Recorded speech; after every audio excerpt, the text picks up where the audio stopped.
మీ girl friend లేదా మీ భార్య మీతో బాగా ఎక్కువగా వాదిస్తుంటే తనని షట్ డౌన్ చేయకండి. సైన్స్ ప్రకారం అసలు ఏం జరుగుతుందో మీకు చెప్తా. ముందుగా స్ట్రెస్ రెస్పాన్స్ లో తేడా. ఒక అమ్మాయి స్ట్రెస్ లో ఉన్నప్పుడు ఆక్సిటాసిన్ అనే హార్మోన్ రిలీజ్ అవుతుంది. దానివల్ల మనసులో ఉన్న విషయం బయట పెట్టాలనిపిస్తుంది, అంటే మాట్లాడాలనిపిస్తుంది. సేమ్ సిచ్యువేషన్ లో మగవాళ్ళ రెస్పాన్స్ వేరేగా ఉంటుంది. స్ట్రెస్ లో కార్టిసాల్ రిలీజ్ అవుతుంది. ఇక్కడ దానివల్ల అసలు ఇదంతా ఏంటి అని ఆ ఒక్క మాటతో లేచి 2 జేబుల్లో చేతులు పెట్టేసుకుని నడుచుకుంటూ వెళ్ళిపోవాలనిపిస్తుంది.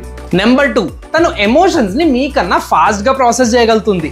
అమ్మాయిల బ్రెయిన్ లో ఎమోషన్స్ కి పదాలకి ఉన్న కనెక్షన్ సూపర్ ఫాస్ట్ ఉంటాయి. దానివల్ల మనసులో ఉన్నది బయటకు రావడానికి టైం పట్టదు. సార్ అంత పెద్ద సంఘటన జరిగింది కదా అని ఏదైతే జెట్ స్పీడ్ లో వచ్చేసిన సార్. మీరు ఇక్కడ చెయ్యాల్సింది ఏమీ లేదు. లిసన్, పేషెంట్ గా వినండి చాలు. Number 3, emotional memory. ఒక బాధ కలిగించిన సంఘటన మగవాళ్ళు కొంచెం ఈజీగా మర్చిపోవచ్చు, కానీ ఆడవారు మూవ్ ఆన్ అవ్వకపోవచ్చు.